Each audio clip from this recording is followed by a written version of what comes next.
Imaginez un instant, alors que le silence de votre pièce se fait plus lourd, que l'histoire que l'on vous a enseignée sur les bancs de l'école, cette chronologie linéaire et rassurante de l'évolution humaine, ne soit en réalité qu'un mince voile de fumée jeté sur une vérité bien plus ancienne, bien plus complexe et, disons-le, bien plus terrifiante.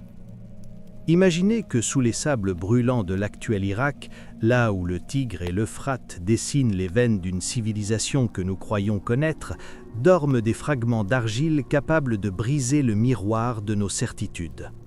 Ce ne sont pas de simples chroniques comptables ou des poèmes oubliés, ce sont des messages venus d'un monde qui ne devrait pas exister, un monde d'avant la grande catastrophe, un monde où les dieux marchaient parmi les hommes et où la technologie et la magie ne faisaient qu'un. Et si, en déchiffrant les caractères cunéiformes des tablettes sumériennes, nous ne faisions pas que lire le passé, mais que nous soulevions le linceul d'une humanité effacée par les eaux? Une humanité qui nous ressemblait peut-être plus que nous n'osons l'admettre, ou qui, au contraire, possédait des secrets que nous commençons à peine à redécouvrir aujourd'hui. Nous allons plonger ensemble dans les abysses de la Mésopotamie antique, là où les rois régnaient pendant des millénaires et où le ciel semblait dicter sa loi à la terre de manière très littérale.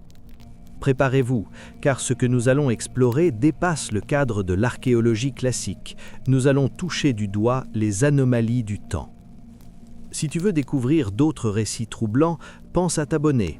Et toi qui m'écoutes dans l'obscurité, laisse une trace de ton passage, partage ton coin du monde et l'heure à laquelle nos chemins se croisent.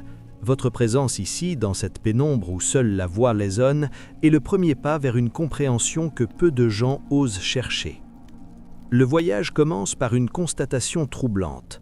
Lorsque les premiers explorateurs du XIXe siècle, armés de pelles et d'une curiosité insatiable, ont commencé à exhumer les bibliothèques d'argile de Ninive ou de Nippur, ils s'attendaient à trouver des écrits barbares, des balbutiements de la pensée humaine.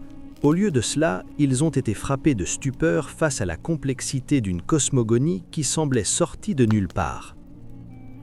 Les Sumériens, ce peuple mystérieux dont on ne connaît ni l'origine ethnique ni la racine linguistique, sont apparus dans l'histoire avec une maturité intellectuelle foudroyante, possédant déjà l'écriture, le droit, l'astronomie et des récits structurés qui allaient, des millénaires plus tard, former la colonne vertébrale des textes sacrés que nous connaissons tous.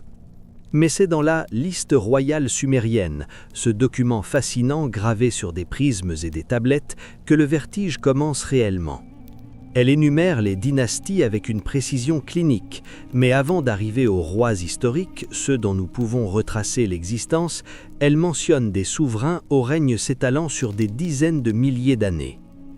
Après que la royauté descendit du ciel, la royauté fut à Eridu. Et là, les chiffres s'emballent. Alulim régna 28 800 ans, Alalangar 36 000 ans. Pour l'historien moderne, ce ne sont que des métaphores, des chiffres symboliques destinés à glorifier la lignée royale. Mais pourquoi une telle précision? Pourquoi cette distinction si nette entre les rois d'avant le déluge et ceux d'après le déluge? Les textes disent explicitement « le déluge balaya la terre ». Et c'est là que le mystère s'épaissit. Si ces tablettes ne sont pas de pures inventions, si elles témoignent d'une réalité que nous avons oubliée, alors le monde prédiluvien n'était pas une ère de sauvagerie, mais une ère de stabilité et de longévité inimaginable. On parle de villes comme Eridu, Bad Tibira, Larak, Sippar et Shurupuk, des cités qui auraient été les joyaux d'une civilisation globale connectée à des forces que nous nommons dieux, les Anunnaki, ceux qui sont descendus du ciel. Ces Anunnaki ne sont pas décrits comme des entités vaporeuses ou spirituelles, mais comme des êtres de chair et de sang, dotés d'une volonté propre, de conflits internes et surtout d'une connaissance technique qui leur permettait de modifier l'environnement à leur guise. C'est l'épopée d'Atrahasis, ou le poème du super sage, qui nous livre les détails les plus crus de cette création. Avant l'homme, les dieux inférieurs, les Igigi, devaient travailler la terre, mais ils finirent par se révolter. Pour les apaiser, Enki, le dieu de la sagesse et des eaux, proposa de créer un être hybride. En lisant ces textes, on ressent une tension palpable. On sent que les Sumériens ne racontent pas des contes pour enfants, mais qu'ils tentent de transmettre une mémoire traumatique. Car ce monde d'avant le déluge, ce monde de géants et de savoirs interdits, a fini dans un kraka apocalyptique. Le récit du déluge sumérien qui précède de loin la Bible est d'une précision technique qui laisse perplexe. Le héros, Ziusudra, ou Utnapishtim dans la version akkadienne, ne reçoit pas l'ordre de sauver des couples d'animaux par simple bonté d'âme, mais de préserver la semence de l'humanité et les savoirs des temps anciens. On parle de coffrets contenant des tablettes de lapis lazuli cachées sous terre avant que les eaux ne montent, comme pour s'assurer que si l'humanité survivait, elle ne repartirait pas de zéro. Si nous regardons de plus près les descriptions de ces villes antédiluviennes, nous y trouvons des mentions de dispositifs appelés ME. Les ME étaient des objets ou des décrets divins qui renfermaient les principes de la civilisation, l'art de l'écriture, la justice, la musique, mais aussi des technologies de guerre et de gouvernement. Celui qui possédait les ME possédait le pouvoir absolu.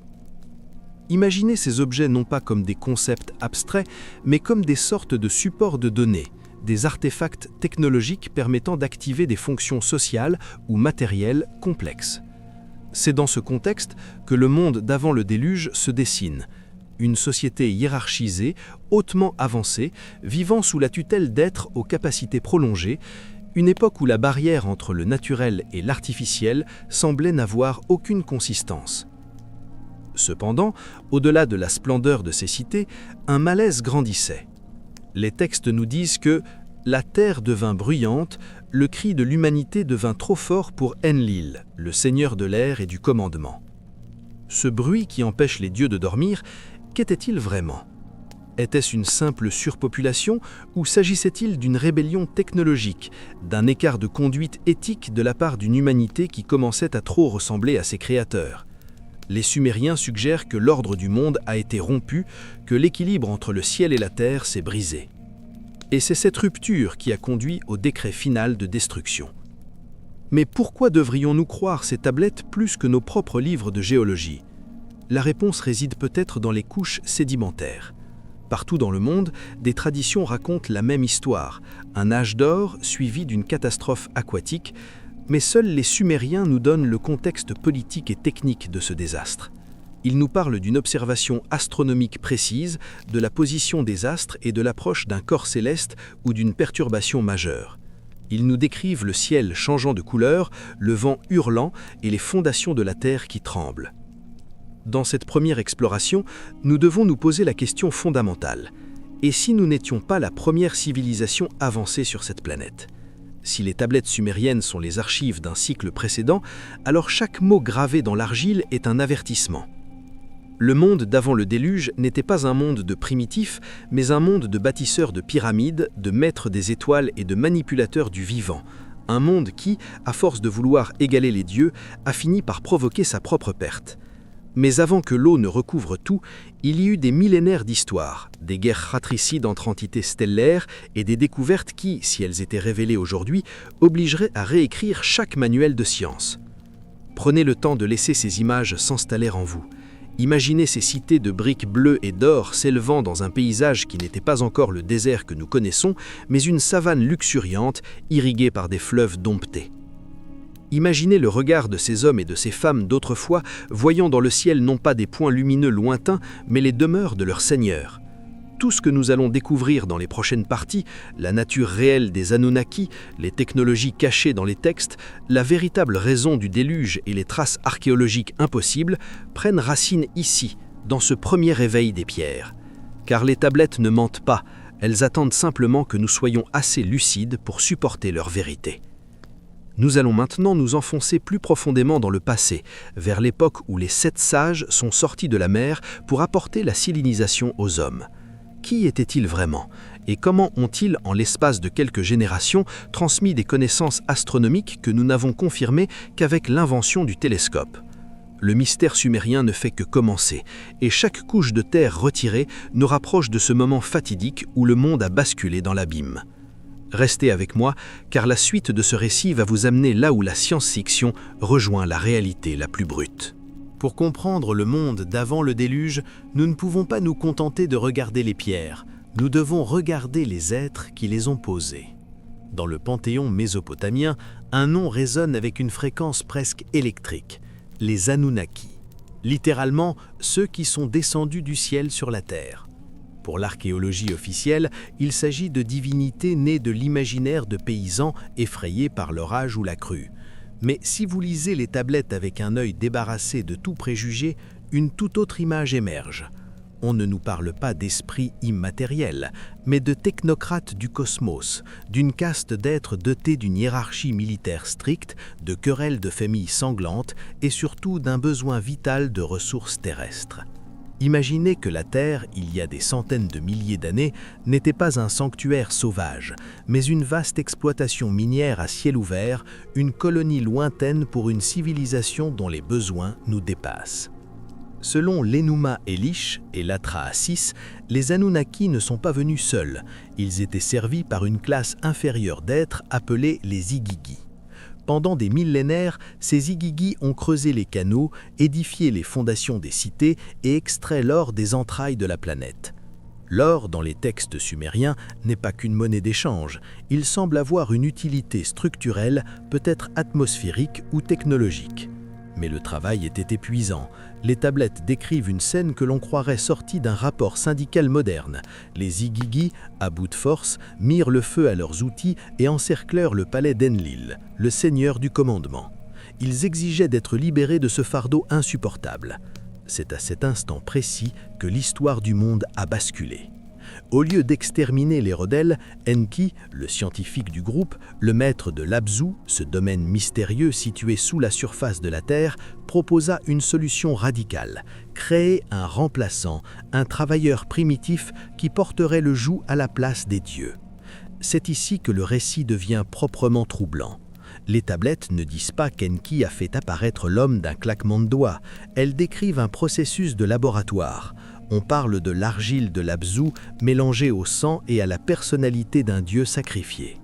Pour un lecteur du 19e siècle, c'était de la magie.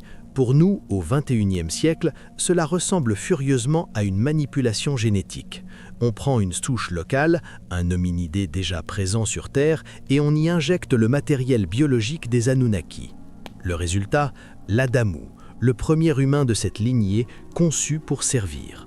Les textes précisent que les premières tentatives furent des échecs, des êtres sans vue, des êtres aux membres atrophiés, des êtres incapables de se reproduire. Enki et la déesse mère Ninursag tâtonnaient, ils ne créaient pas la vie ex nihilo, ils la bricolaient. Visualisez cette scène dans vos mondes d'avant le déluge, des laboratoires situés dans des complexes architecturaux massifs où des êtres à la longévité de plusieurs millénaires manipulaient les codes de la vie sous la lumière de lampes qui ne s'éteignaient jamais. L'humanité n'est pas née d'une évolution naturelle, lente et paisible selon ces textes, mais d'une nécessité utilitaire. Nous étions les outils biologiques d'une civilisation supérieure. Et cela change tout à notre compréhension du monde prédiluvien. Ce monde n'était pas peuplé de quelques tribus éparses, mais d'une main-d'œuvre de plus en plus nombreuse, organisée autour de centres urbains dont les noms résonnent encore comme des échos de puissance. Eridu, la première cité bâtie sur Terre, dont les fondations s'enfonçaient dans les eaux douces souterraines. Mais la création de l'homme a ouvert une boîte de Pandore, car si nous étions des esclaves, nous étions faits à leur image. Nous avons commencé à ressentir, à penser et surtout à nous multiplier de façon incontrôlable. C'est là que le conflit entre les deux frères Anunnaki, Enlil et Enki, devient le moteur de notre destin. Enlil voyait en l'humanité une nuisance, une prolifération bruyante qui perturbait son repos et l'ordre cosmique. Enki, en revanche, tel un père fier de sa création ou un scientifique attaché à son expérience, commença à éprouver de la compassion, voire de l'affection pour ces créatures de chair. C'est Enki qui, selon les textes, aurait transmis à l'homme les secrets de l'agriculture, de la métallurgie et de l'astronomie, transformant progressivement l'esclave en partenaire capable de gérer les cités.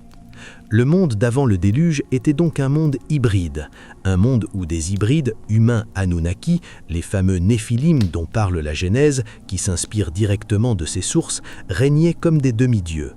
Ces êtres, doués d'une stature et d'une intelligence supérieure, étaient les rois prêtres qui faisaient le pont entre le peuple et les dieux. Ils construisaient des ziggourats, ces tours monumentales qui n'étaient pas simplement des temples, mais des points d'ancrage, des ports de communication avec le haut. Les tablettes parlent des shem, souvent traduits par nom, mais dans un contexte technique désignent des objets capables de s'élever dans les airs, de traverser les cieux dans un bruit de tonnerre. Imaginez l'éclat de ces cités. Il n'y avait pas de pollution industrielle telle que nous la connaissons, mais une technologie propre, vibratoire, basée sur la résonance de la pierre et la maîtrise des flux d'énergie tellurique. Les Sumériens nous disent que les cités étaient protégées par des armes capables de réduire en cendres toute armée rebelle. Le monde d'avant le déluge était une ère de stabilité forcée sous la poigne d'une théocratie technologique. Mais sous cette surface brillante, la tension montait. Les Anunnaki eux-mêmes étaient divisés. Des guerres de clans pour le contrôle des ressources et des territoires déchiraient le globe. On trouve des traces de ces conflits dans les textes parlant de cités détruites dans l'instant par des vents maléfiques et des éclairs qui consument les bosses. Est-ce possible que les déserts de verre que l'on trouve dans certaines parties du monde soient les cicatrices de ces guerres oubliées ? C'est dans ce climat de haute tension que le projet de destruction totale a pris forme. Enlil, lassé de la rébellion humaine et des manipulations d'Enki qui avaient donné à l'homme la capacité de se reproduire et de comprendre le bien et le mal, une métaphore pour la connaissance supérieure, décida que l'expérience devait prendre fin. Il ne s'agissait pas seulement de punir l'homme pour ses péchés, mais de nettoyer la surface de la terre d'une création devenue trop complexe, trop semblable à ses maîtres et trop imprévisible. Le déluge n'était pas un accident climatique, mais une décision délibérée, une purge orchestrée. Cependant, Enki ne pouvait se résoudre à l'extinction totale de son œuvre. Dans le plus grand secret, il contacta Ziusudra, un roi prêtre dévoué, et lui parla à travers un mur de roseaux. Il ne lui dit pas « je vais te sauver », il lui donna les plans d'un vaisseau. Et ce vaisseau, dans les textes sumériens, est décrit de manière très différente de l'arche en bois de la Bible. On parle d'un cube parfait, scellé avec du bitume, capable de résister à des pressions immenses, un submersible hermétique conçu pour préserver non seulement la vie animale, mais aussi les tablettes des destinées et la banque de données génétiques de la planète. Alors que nous avançons dans ce récit, posez-vous cette question. Pourquoi tant de précautions pour un simple berger ? Pourquoi ces dieux étaient-ils si soucieux que la connaissance ne soit pas perdue ? Peut-être parce qu'il savait que le cycle allait recommencer. Le monde d'avant le déluge était arrivé à son apogée, un sommet de savoir et de puissance qui menaçait autant l'autorité des cieux.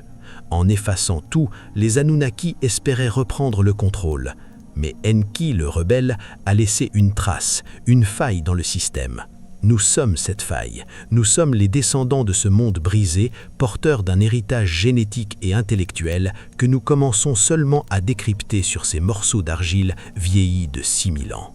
Il existe un silence persistant dans les couloirs de l'histoire officielle dès que l'on évoque la possibilité que nos ancêtres aient été les témoins d'une guerre qui ne les concernait pas, mais dont ils furent les premières victimes. Si le monde d'avant le déluge était une civilisation de haute technologie, alors ces conflits ne pouvaient se limiter à des flèches de bois et des boucliers de cuir. Les tablettes sumériennes, ainsi que les textes akkadiens et babyloniens qui en découlent, nous livrent des descriptions d'un arsenal qui défie toute explication conventionnelle. Ils parlent de l'arme de Seth, des rayons qui consument et de l'orage de feu qui rend les terres stériles pour des générations. En parcourant ces récits, on ne peut s'empêcher de faire le parallèle avec les déserts vitrifiés de la vallée de l'Indus ou les anomalies radioactives que l'on retrouve encore aujourd'hui dans certaines strates géologiques du Moyen-Orient. Le monde prédiluvien ne s'est pas terminé uniquement par l'eau. Le déluge fut l'acte final, le coup de grâce porté à une planète déjà dévastée par des querelles intestines entre les Anunnaki. Le texte connu sous le nom de Lamentations sur la destruction d'Ur ou les Chroniques de la chute des cités décrivent un vent maléfique qui se propageait sans bruit, tuant les hommes dans leur sommeil, faisant tomber les cheveux et pourrir la peau, tout en laissant les bâtiments intacts. Pour n'importe quel observateur moderne, cette description est celle d'une retombée radioactive ou d'une attaque chimique de grande ampleur. Mais pourquoi ces êtres, que l'on disait si sages, en seraient-ils venus à une telle extrémité ? La réponse réside dans la structure même du pouvoir antédiluvien. Les Anunnaki n'étaient pas un bloc monolithique, ils étaient divisés en clans, principalement celui d'Enlil et celui d'Enki. C'était une lutte pour la suprématie sur la Terre et ses ressources. L'humanité, dans ce contexte, n'était qu'un pion, une réserve de main-d'œuvre et de chair à canon. Les tablettes racontent comment des cités entières furent rayées de la carte parce qu'elles abritaient des partisans du camp adverse.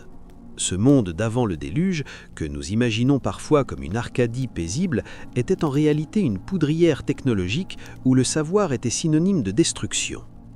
C'est ici qu'intervient le concept le plus troublant des textes sumériens, l'imposition de l'amnésie.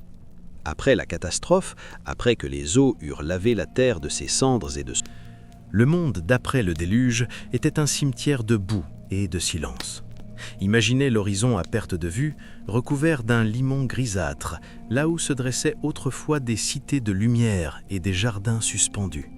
Les survivants, éparpillés sur les hauts plateaux, n'étaient plus que l'ombre d'eux-mêmes, ayant tout perdu. Leur technologie, leur confort et leur lien direct avec leur créateur. C'est dans ce décor de fin du monde que les tablettes sumériennes introduisent l'une des figures les plus énigmatiques de toute l'Antiquité, les Apkallu. Selon les textes, 7 êtres extraordinaires émergèrent de l'Érythrée, la mer qui borde la Mésopotamie. Ils ne ressemblaient pas tout à fait à des hommes. On les décrit souvent vêtus d'une peau de poisson ou possédant des traits aviaires, des sortes de hommes-poissons ou hommes-oiseaux qui ne mangeaient pas de nourriture humaine et possédaient une sagesse insondable. Qui étaient réellement ces 7 sages ? Pour l'histoire conventionnelle, ce sont des mythes symbolisant le retour de la civilisation. Mais pour celui qui cherche la vérité entre les lignes de l'argile, les Apkallu ressemblent étrangement à une équipe de sauvetage technologique. Leur mission était claire, restaurer les ME, ces fameux codes de la civilisation, et rééduquer une humanité retombée à l'état sauvage. Le premier d'entre eux, Ouana, ou Oannes chez les auteurs grecs ultérieurs, passait ses journées parmi les hommes pour leur enseigner l'écriture, les sciences, la géométrie et l'astronomie, avant de retourner chaque soir dans les profondeurs de l'eau. Pourquoi dans l'eau ? Était-ce une nécessité biologique ? Le signe qu'il provenait d'un environnement pressurisé ou d'une base sous-marine restée intacte pendant le cataclysme ?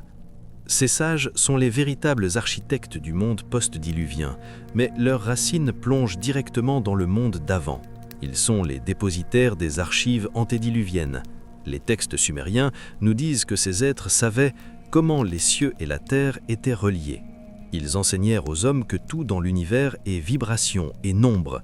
C'est de cette époque que date notre système sexagésimal, le fait que nous divisions nos heures en 60 minutes et nos cercles en 360 degrés.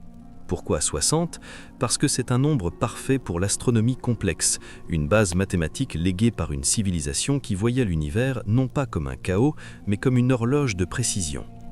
Dans les récits de ces sages, on trouve des mentions de dispositifs de communication que nous appellerions aujourd'hui des radios ou des transmetteurs. Ils utilisaient des pierres de quartz et des métaux spécifiques pour capter la voix du ciel. Le monde d'avant le déluge, tel que ces sages le décrivaient aux survivants, était un monde de réseau. Les ziggourats n'étaient pas seulement des monuments de piété, mais des antennes géantes placées sur des points de convergence tellurique.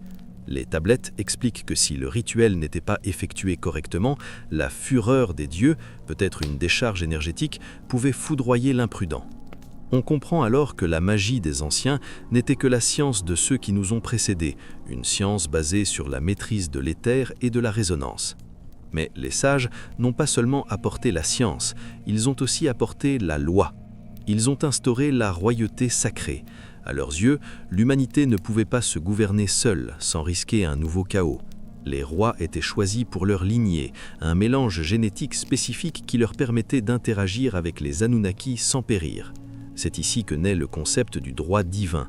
Le monde d'avant le déluge était une hiérarchie pure, et les sages se sont assurés que cette structure soit reproduite dans le nouveau monde, bien que de manière plus limitée.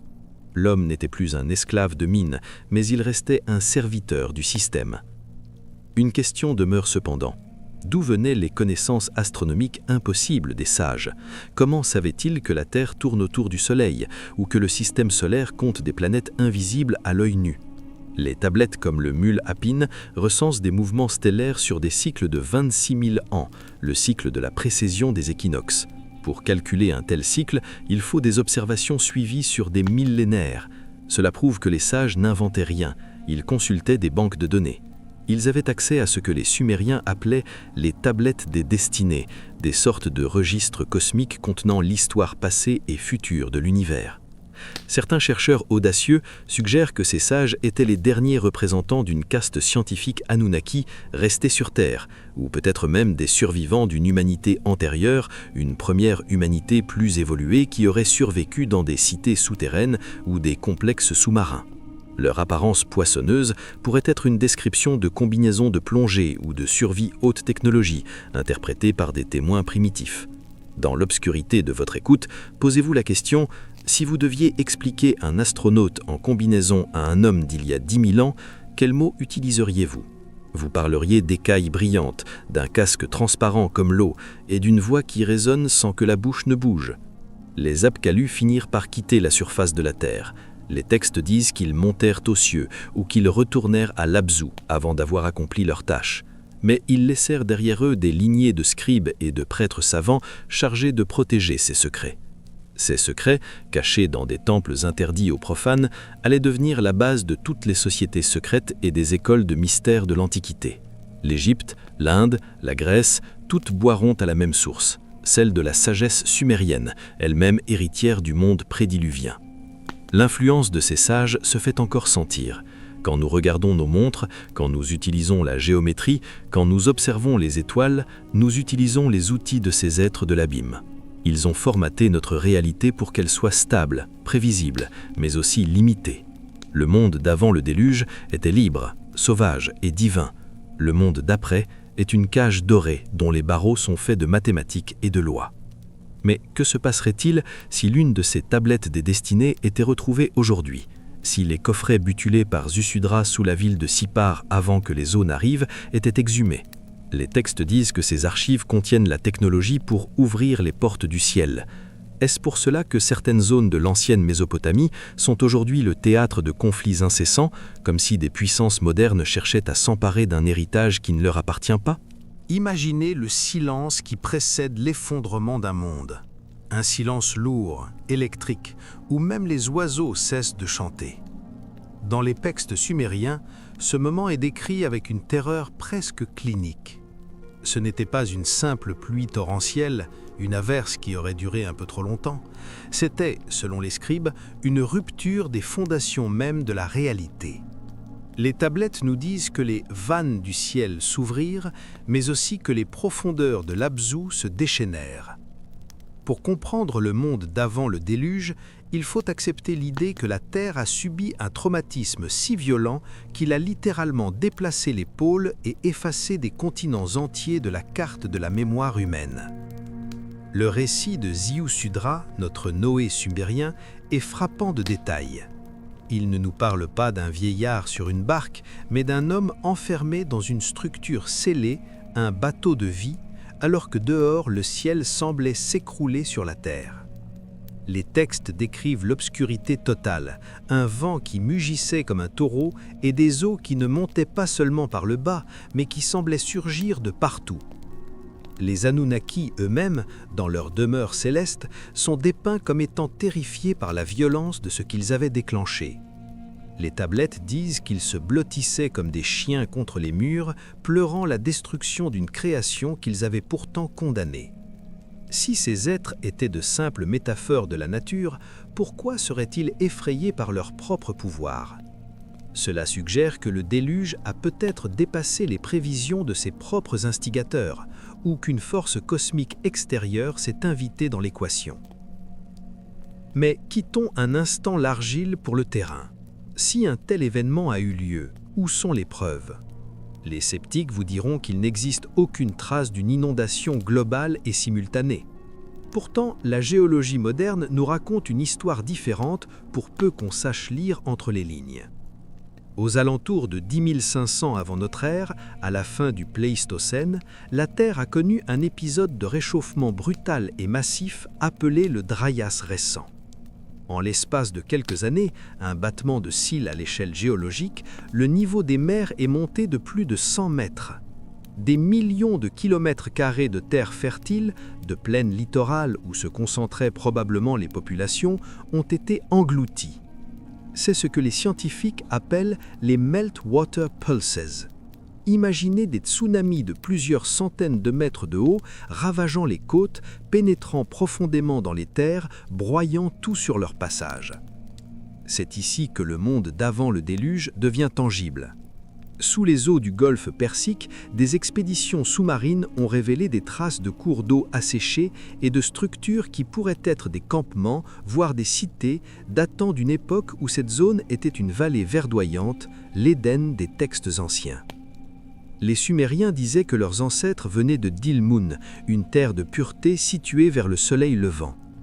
Dilmun est souvent identifiée à l'île de Bahreïn, mais elle pourrait n'être que le sommet émergé d'un monde désormais submergé.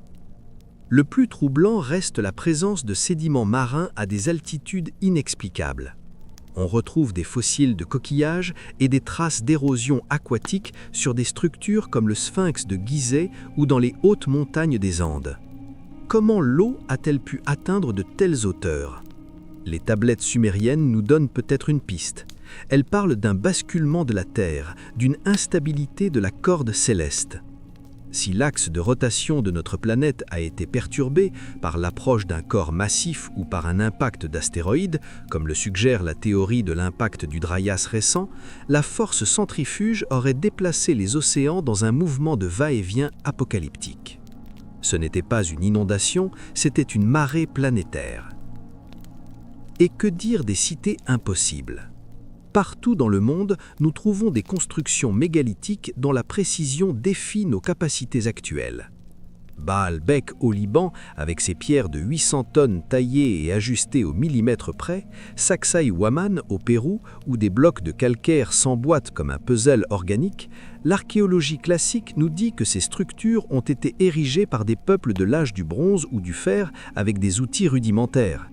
Mais les traditions locales, et les textes mésopotamiens en tête, affirment qu'elles sont l'œuvre de ceux qui étaient là avant, les géants ou les anciens dieux. Pour les Sumériens, ces fondations étaient déjà vieilles de plusieurs millénaires à leur époque. Ils les appelaient les fondations des temps anciens. Dans le monde d'avant le déluge, la pierre n'était pas seulement un matériau de construction, elle semblait être comprise à un niveau atomique. Les tablettes font référence à des sons capables de soulever la roche, à des vibrations qui rendaient la matière malléable.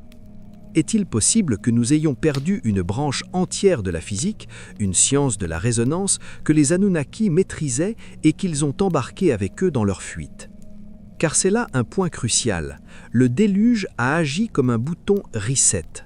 Il n'a pas seulement tué des êtres vivants, il a détruit l'infrastructure technologique qui permettait à cette civilisation de fonctionner.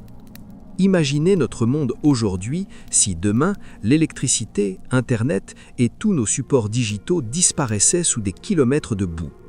Dans 2000 ans, que resterait-il de nous ? Quelques débris de plastique, peut-être des fondations en béton, mais tout notre savoir, nos softwares, notre histoire complexe seraient perdus.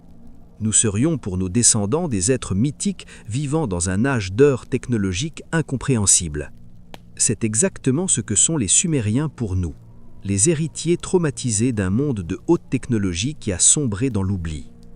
C'est dans cet oubli que se cachent les preuves les plus dérangeantes. Avez-vous déjà entendu parler de l'artefact d'Antikythère ou des piles de Bagdad ? Ce ne sont que des miettes, des fragments de ce qui a survécu. Mais les tablettes sumériennes vont plus loin. Elles mentionnent des martes du ciel montrant des planètes que nous n'avons découvertes qu'au siècle dernier, comme Uranus ou Neptune, et décrivent leur composition gazeuse avec une exactitude troublante. Comment un peuple qui, selon l'histoire officielle, venait d'inventer la roue, pouvait-il connaître la couleur d'Uranus ?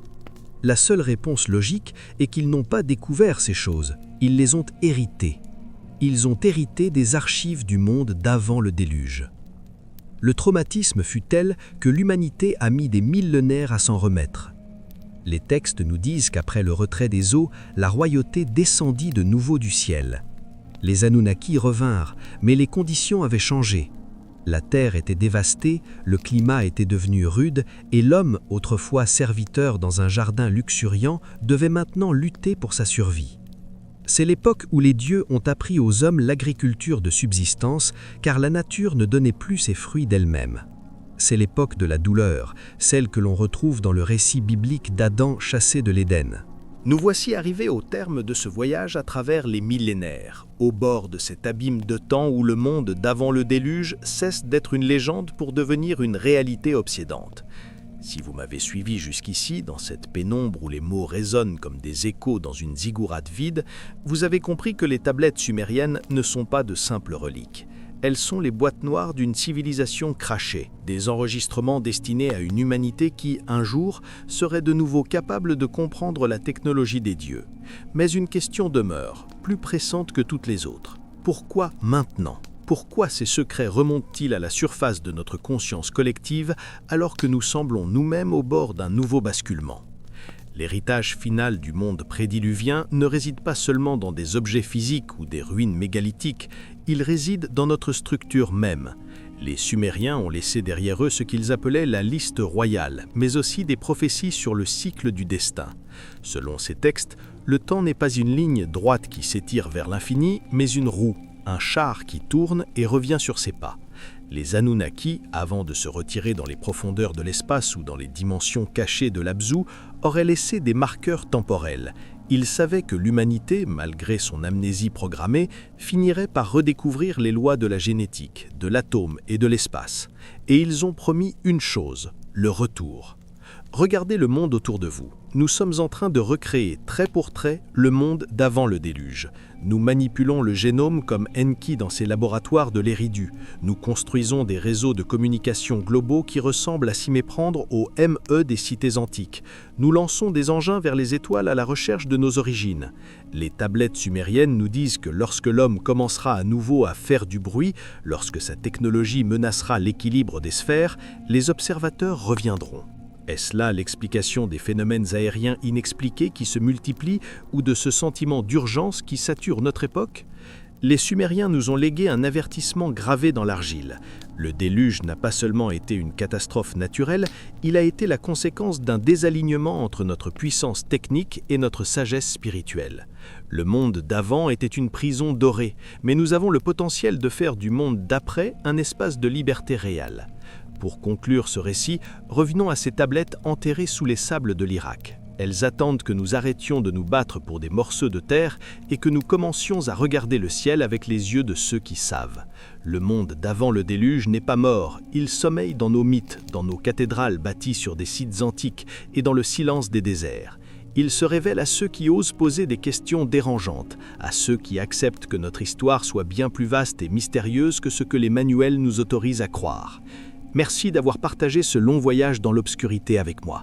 Si ces révélations ont fait vibrer une corde en toi, n'oublie pas que la trace de ton passage est ce qui permet à ces récits de continuer à vivre. Partage tes pensées, tes doutes et surtout, garde l'œil ouvert, car le passé ne demande qu'à redevenir le futur.